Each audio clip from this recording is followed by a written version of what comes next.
Hello everyone, welcome back to Tayyari online. मैं सुधा।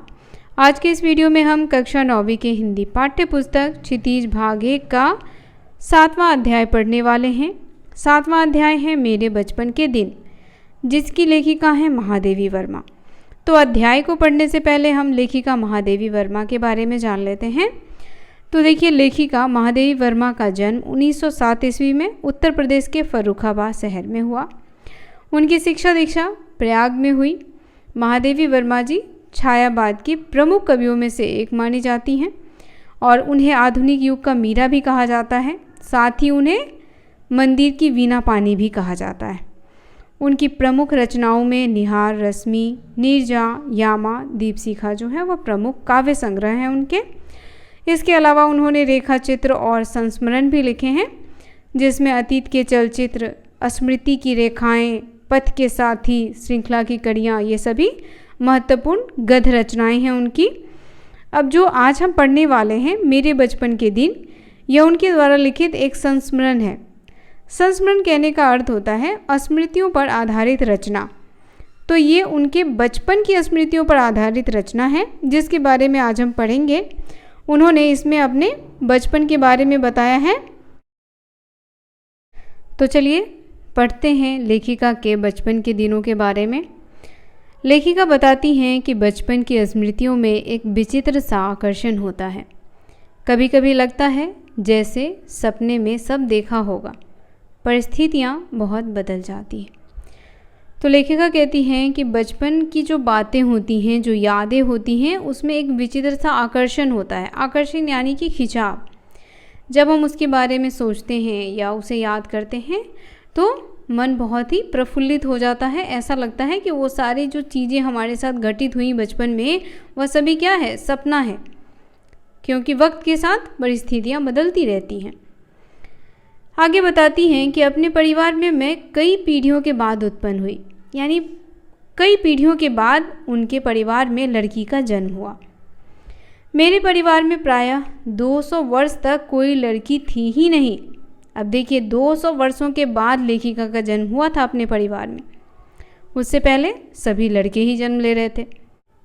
कहती हैं कि सुना है उसके पहले लड़कियों को पैदा होते ही परम धाम भेज देते थे, यानी उस समय लोग क्या करते थे, बेटियां होते ही उसे मार देते थे। पहले भ्रूण हत्याएं बहुत होती थी। लोगों को पता चलता था कि गर्भ में बेटी है तो लोग गर्भ में ही उसे मार देते थे। तो इसलिए लेखिका कहती हैं कि मेरे परिवार में मेरा जन्म जो है वह 200 वर्षों के बाद हुआ था। तब तक कोई लड़की हुई ही नहीं, अगर होती भी थी तो उसे लोग मार देते थे। फिर मेरे बाबा ने बहुत दुर्गा पूजा की। हमारी कुल देवी दुर्गा थी। मैं उत्पन्न हुई तो मेरी बड़ी खातिर हुई और मुझे वह सब नहीं सहना पड़ा जो अन्य लड़कियों को सहना पड़ता था। तो अब कहती हैं कि मैं तो बहुत मन्नतों से आई थी, तो मेरे परिवार में सभी लोग मुझे बहुत प्यार करते थे। कहाँ रखते थे? सराखों पर। जो चाहिए वो उन्हें मिलता था। सबकी लाडली थी। परिवार में बाबा फारसी और उर्दू जानते थे। आगे लेखिका बताती हैं, परिवार में बाबा फारसी और उर्दू जानते थे। बाबा यानी कि दादा। पिता ने अंग्रेजी पढ़ी थी, हिंदी का कोई वातावरण नहीं था। अब हिंदी कैसे आया, देखिए। लेखिका कहती हैं कि मेरी माता जबलपुर से आई, तब से अपने साथ हिंदी लाई। वे पूजा पाठ भी बहुत करती थी। पहले पहल उन्होंने मुझको पंचतंत्र पढ़ना सिखाया। बच्चों, पंचतंत्र जो है वह एक कहानी की पुस्तक है, जिसके लेखक हैं विष्णु शर्मा। यह किसके द्वारा लिखित है? विष्णु शर्मा जी के द्वारा। तो सबसे पहले लेखिका की माता ने उन्हें क्या पढ़ना सिखाया? पंचतंत्र की कहानियाँ। बाबा कहते थे इसको हम विदुषी बनाएंगे। विदुषी शब्द का अर्थ होता है विद्वान स्त्री। तो बाबा चाहते थे कि वह लेखिका को क्या बनाएं? विद्वान। मेरे संबंध में उनका विचार बहुत ऊंचा रहा, यानी उन्होंने बहुत ही अच्छी बात लेखिका के लिए सोची। इसीलिए पंचतंत्र भी पढ़ा मैंने, संस्कृत भी पढ़ी। ये अवश्य चाहते थे कि मैं उर्दू फारसी सीख लूँ, लेकिन वह मेरे बस की नहीं थी। बाबा क्या चाहते थे कि वह हिंदी संस्कृत के साथ साथ उर्दू फारसी भी सीखे, क्योंकि बाबा की उर्दू फारसी बहुत अच्छी थी, तो इसीलिए वह चाहते थे कि लेखिका भी उसे सीखें। लेकिन लेखिका क्या कहती हैं कि यह उनके बस की नहीं थी, वह उर्दू फारसी नहीं सीख पाई। मैंने जब एक दिन मौलवी साहब को देखा तो बस दूसरे दिन मैं चारपाई के नीचे जा छिपी। अब एक दिन तो मौलवी साहब आए उन्हें उर्दू फारसी सिखाने, लेकिन दूसरे दिन लेखिका उनके सामने ही नहीं आई। तब पंडित जी आए संस्कृत पढ़ाने। उसके बाद कौन आए? पंडित जी, जो उन्हें संस्कृत पढ़ाया करते थे। अब लेखिका बताती हैं कि उन्हें संस्कृत पढ़ाने के लिए पंडित जी आते थे, उर्दू फारसी तो वो पढ़ना ही नहीं चाहती थी। और आगे कहती हैं कि माँ थोड़ी संस्कृत जानती थी, गीता में उन्हें विशेष रुचि थी। पूजा पाठ के समय मैं भी बैठ जाती और संस्कृत सुनती थी। माँ भी उनकी संस्कृत जानती थी और वह किसका पाठ किया करती थी? गीता का। गीता हमारे लिए पूजनीय पुस्तक है। गीता में प्रभु श्री कृष्ण के उपदेशों को संकलित किया गया है। तो कहती हैं कि मुझे गीता सुनना बहुत पसंद था। माँ जो है वो संस्कृत में उसका पाठ करके सुनाती थी। अब इसके उपरांत उन्हें मिशन स्कूल में रख दिया गया, यानी कि उनका एडमिशन जो है वह मिशन स्कूल में करा दिया गया। मिशन स्कूल का वातावरण दूसरा था, वहाँ प्रार्थना दूसरी होती थी। तो लेखिका कहती है कि मेरा मन नहीं लगता था उस स्कूल में, उनको जाना बिल्कुल पसंद नहीं था, वो वहाँ जाना ही नहीं चाहती थी। जब भी उन्हें स्कूल ले जाया जाता था तो वो क्या करने लगती थी? रोने धोने लग जाती थी। तब उन्होंने मुझको क्रास्थवेट गर्ल्स कॉलेज में भेजा, जहाँ मैं 5वें दर्जे में भर्ती हुई। यहाँ का वातावरण बहुत अच्छा था उस समय। हिंदू लड़कियाँ भी थीं, ईसाई लड़कियाँ भी थीं। हम लोगों का एक ही मेज़ था, उस मेज़ में प्याज तक नहीं बनता था। तो लेखिका बताती हैं कि वह मिशन स्कूल जाना नहीं चाहती थी, तो बाद में उनके पेरेंट्स ने उनका एडमिशन क्रास्थवेट गर्ल्स कॉलेज में करा दिया और उनका जो एडमिशन है वो 5th क्लास में हुआ। तो कहती हैं कि वहाँ का जो वातावरण था वो बहुत अच्छा था। हम सभी लड़कियाँ आपस में मिलजुल करके रहती थी और वहाँ जो मेज़ था, मेज़ यानी जहाँ पे स्टूडेंट्स को खाना दिया जाता था, उस मेज़ में प्याज तक नहीं बनता था, यानी प्याज से संबंधित भोजन नहीं बनाया जाता था, भोजन में प्याज डाला ही नहीं जाता था।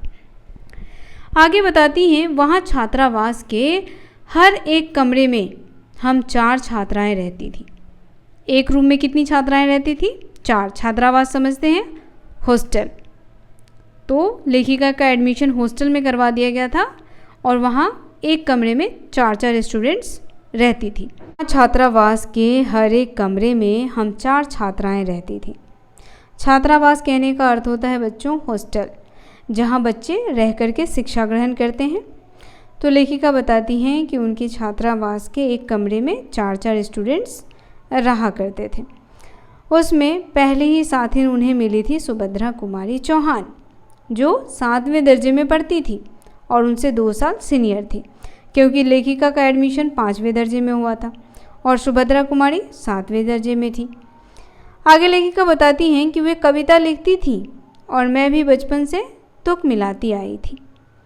सुभद्रा कुमारी चौहान जो है वह उसी समय से कविताएं लिखा करती थी और कहती हैं लेखिका कि मैं भी कम नहीं थी, मैं तुक मिलाती थी। बचपन में माँ लिखती थी, पद भी गाती थी। मीरा के पद विशेष रूप से गाती थी। उनकी माँ किसका पद गाया करती थी? मीरा के पद। और सुबह के समय वह गाती थी, जागिए कृपा निधान पंछी बन बोले। और यही सब सुनते सुनते लेखिका बड़ी हुई थी। तो देखिए आगे लेखिका कहती हैं कि शाम को मीरा का कोई पद गाती थी, सुनकर मैंने भी ब्रज भाषा में लिखना आरंभ किया। अब मीरा के जितने भी पद थे वह सभी ब्रज भाषा में लिखा गया था और वह कृष्ण भक्त थी, तो उनकी जितनी भी रचनाएं मिलती हैं सभी ब्रज भाषा में। तो लेखिका कहती हैं कि मैं भी ब्रज सुन करके अपना लेखन कार्य का जो आरंभ है वो ब्रज भाषा में ही की थी।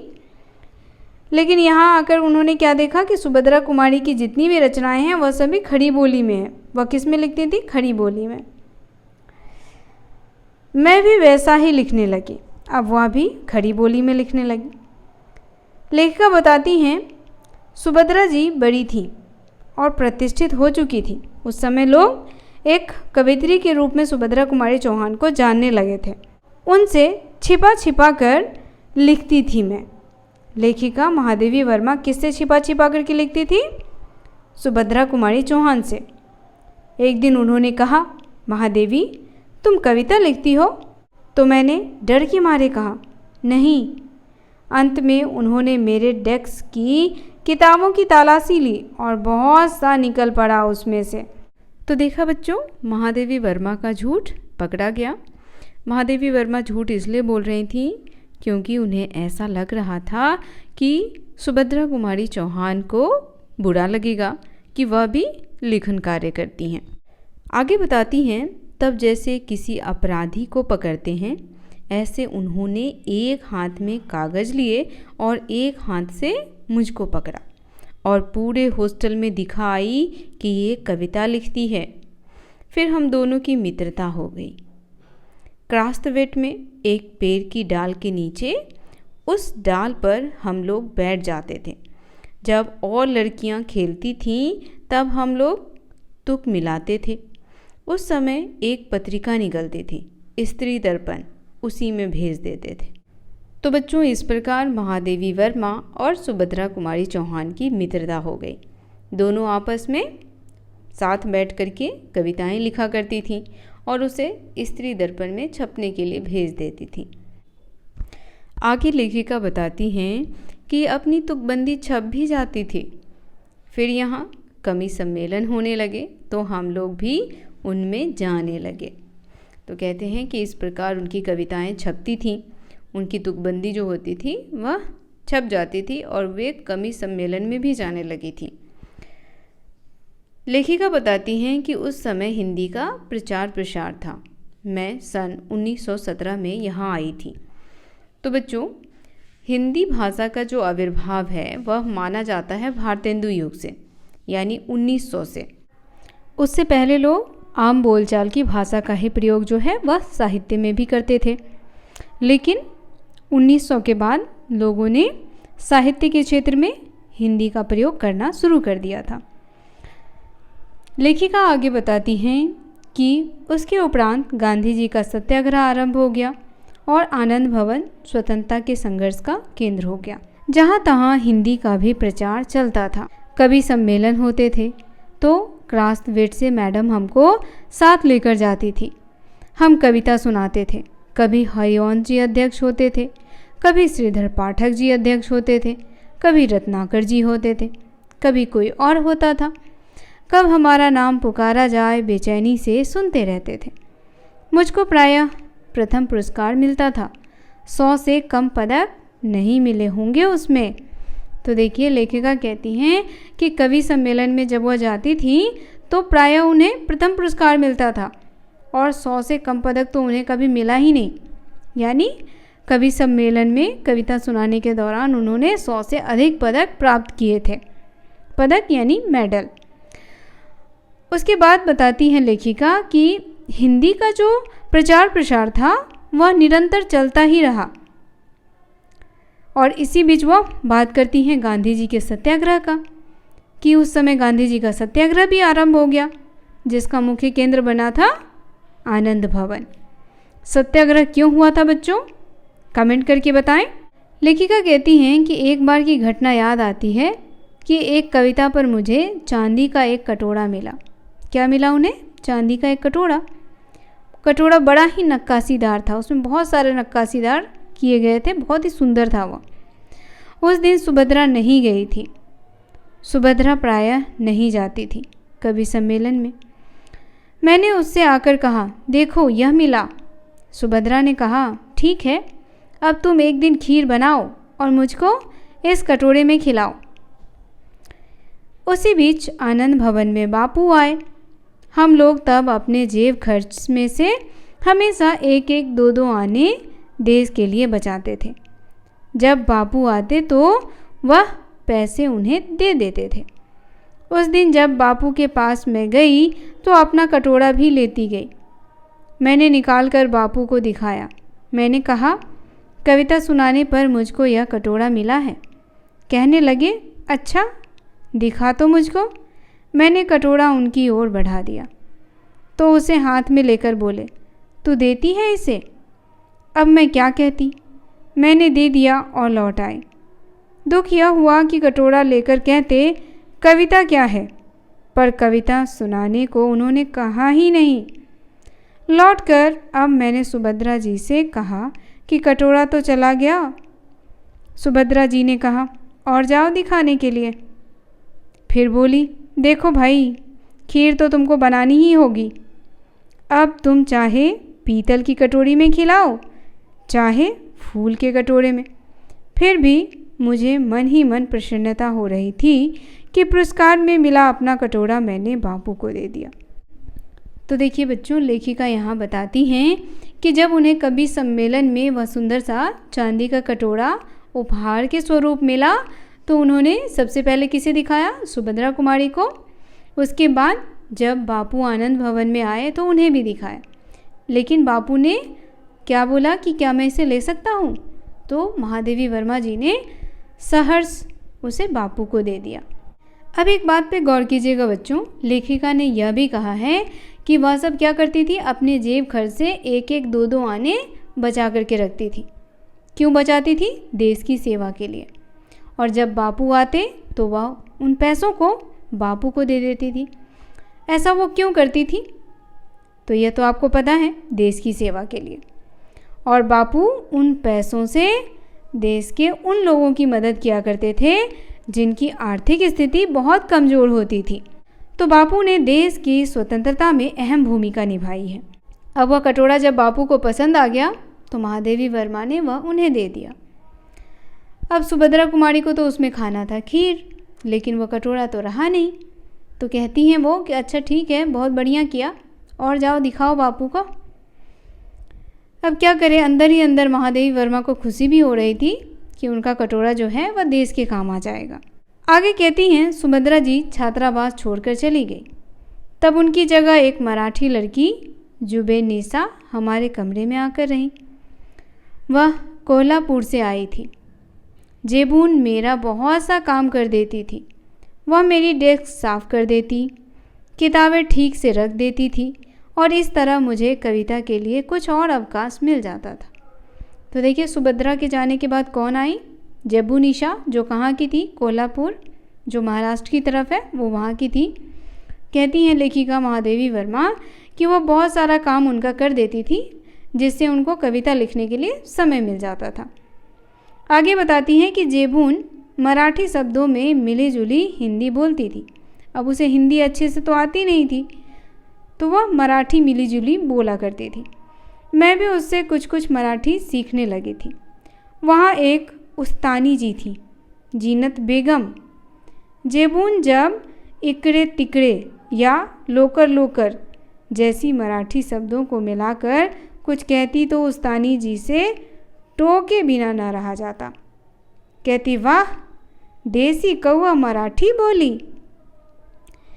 जेबून कहती थी, नहीं उस्तानी जी, यह मराठी कौआ मराठी बोलता है। जेबून मराठी महिलाओं की तरह किनारीदार साड़ी और वैसा ही ब्लाउज पहनती थी। कहती थी, हम मराठी हूँ तो मराठी बोलेंगे। उस समय यह देखा मैंने कि सांप्रदायिकता नहीं थी।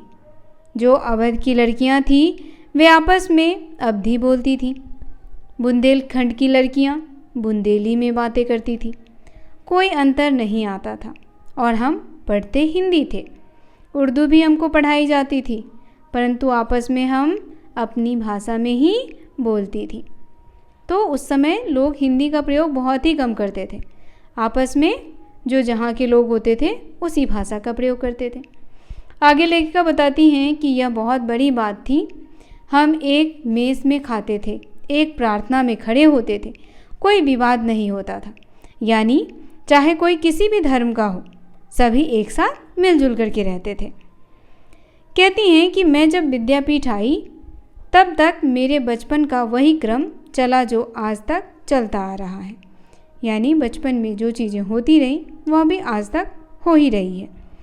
कभी कभी बचपन के संस्कार ऐसे होते हैं कि हम बड़े हो जाते हैं तब तक चलते हैं। बचपन का एक और भी संस्कार था कि हम जहाँ रहते थे वहाँ जवारा के नवाब रहते थे। अब देखिए लेखिका अपने बचपन की बातें कर रही। अब देखिए लेखिका कहती हैं कि बचपन में हम जहाँ रहा करते थे वहाँ जवारा के एक नवाब रहते थे। नवाब, उनकी नवाबी छिन गई थी। अब अंग्रेज़ों ने उनकी नवाबी छीन ली थी। तो वह कहाँ रहते थे? लेखिका के घर के बगल में ही रहते थे। वे बेचारे एक बंगले में रहते थे। उसी कंपाउंड में हम लोग रहते थे। लेखिका भी वहीं रहती थी। बेगम साहिबा कहती थी, हमको ताई कहो। हम लोग उनको ताई साहिबा कहते थे। उनके बच्चे हमारी माँ को चची जान कहते थे। हमारे जन्मदिन वहाँ मनाए जाते थे, उनके जन्मदिन हमारे यहाँ मनाए जाते थे। उनका एक लड़का था। उसको राखी बांधने के लिए वे कहती थी, बहनों को राखी बांधनी चाहिए। राखी के दिन सवेरे से उसको पानी भी न देती थी। कहती थी, राखी के दिन बहनें राखी बांध जाएं, तब तक भाई को निराहार रहना चाहिए। तो देखा बच्चों, यहाँ पर उस समय कोई भेदभाव नहीं था। चाहे कोई मुस्लिम हो, चाहे हिंदू, चाहे मराठी, चाहे गुजराती या अवधी, सभी एक दूसरे के साथ मिलजुल करके रहते हैं। तो यहाँ पर लेखिका एक नवाब जी के बारे में बताती हैं, जिनका परिवार जो है उसी कंपाउंड में रहता है जहाँ लेखिका का परिवार रहता है, और वो सभी आपस में एक दूसरे के साथ मिलजुल करके रहते हैं। अब रक्षाबंधन के त्यौहार की भी बातें हो रही हैं। तो वो जो ताई साहिबा थी, वह लेखिका से क्या कहती हैं कि तुम मेरे बेटे को राखी बांधो, वह तुम्हारा भाई है। इस तरीके से राखी का त्यौहार भी मनाया जाता है। और राखी के दिन ताई साहिबा उन्हें खाने के लिए कुछ देती ही नहीं कि जब तक बहनें राखी ना बांधेगी तब तक तुझे भूखा ही रहना है। और बार बार कहती थी, भाई भूखा बैठा है राखी बंधवाने के लिए। फिर हम लोग जाते थे, हमको लहरिए या कुछ मिलते थे। इसी तरह मुहर्रम में हमें हरे कपड़े उनके बनते थे तो हमारे भी बनते थे। अब देखिए कितनी एकता थी, कितना प्यार था एक दूसरे में कि मुहर्रम का जो त्यौहार होता था उसमें लोग हरे कपड़े पहनते थे। तो लेखिका बताती हैं कि मुहर्रम के त्यौहार में जो ताई साहिबा थी वह उनके लिए भी हरे कपड़े बनवाती थी और वह सभी मुहर्रम का त्यौहार मनाती थी। तो बच्चों, अभी अभी मुहर्रम का त्यौहार जो है वह बीता है, आप लोगों ने भी मनाया होगा। आगे लेखिका कहती हैं कि फिर एक हमारा छोटा भाई हुआ वहाँ। तो ताई साहिबा ने पिताजी से कहा, देवर साहब से कहो वो मेरा नेक ठीक करके रखें, मैं शाम को आऊँगी। वे कपड़े वेपड़े लेकर आईं। हमारी माँ को वे दुल्हन कहती थी। कहने लगी, दुल्हन, जिनके ताई चाची नहीं होती हैं वो अपनी माँ के कपड़े पहनते हैं, नहीं तो 6 महीने तक चाची ताई पहनाती हैं। मैं इस बच्चे के लिए कपड़े लाई हूँ, यह बड़ा सुंदर है। मैं अपनी तरफ से इसका नाम मनमोहन रखती हूँ। तो देखिए, महादेवी वर्मा के भाई का नाम उन्होंने क्या रखा? मनमोहन। तो यहाँ पे बच्चों बताया गया है कि लोग चाहे किसी भी जाति के हों, किसी भी धर्म के हों, आपस में इसी तरह से उनको मिलजुल कर रहना चाहिए, जिस प्रकार महादेवी वर्मा का परिवार और नवाब साहब का परिवार आपस में मिलजुल करके रहता था। तो लेखिका बताती हैं कि उनका भाई वही प्रोफेसर मनमोहन वर्मा, अब नाम जो है मनमोहन ही रहा जो उन्हें ताई साहिबा ने दिया था। आगे चल कर के वह जम्मू यूनिवर्सिटी के वाइस चांसलर रहे, गोरखपुर यूनिवर्सिटी में भी रहे। अब देखिए, यहाँ पर कहने का तात्पर्य यह है कि मेरे छोटे भाई का नाम वही चला जो ताई साहिबा ने दिया था। ताई साहिबा जो मुस्लिम थी, उन्होंने एक हिंदू परिवार के बच्चे का नाम मनमोहन रखा और उस हिंदू परिवार ने उसका नाम नहीं बदला। यानी उस समय कितनी एकता थी, कितना प्यार था। उनके यहाँ भी हिंदी चलती थी, उर्दू भी चलती थी। यूँ अपने घर में वे अवधी बोलते थे। वातावरण ऐसा था उस समय कि हम लोग बहुत निकट थे। आज की स्थिति देखकर लगता है जैसे वह सपना ही था। आज वह सपना खो गया। शायद वह सपना सत्य हो जाता तो भारत की कथा कुछ और होती। अब देखिए, स्वतंत्रता के बाद क्या हुआ कि लोग जो हैं वह धर्मवाद में विभाजित हो गए। हिंदू मुस्लिम को देखना नहीं चाहता था, मुस्लिम हिंदू को देखना नहीं चाहता था, सिख को देखना नहीं चाहता था। तो इस वजह से धार्मिक लड़ाइयाँ शुरू हो गई, लोग आपस में ही लड़ने मरने लगे। तो इसीलिए लेखिका कहती हैं कि वो दिन सपनों की तरह था और आज का दिन कैसा है, बहुत ही बेकार। तो ये कहानी यहीं समाप्त होती है। कहानी कैसी लगी कमेंट करके बताना बिल्कुल ना भूलें। वीडियो पसंद आए तो इसे लाइक, शेयर और हमारे चैनल को सब्सक्राइब करना बिल्कुल ना भूलें। मिलते हैं आपसे इसी अध्याय के प्रश्न अभ्यास के साथ। तब तक के लिए आप सभी का धन्यवाद।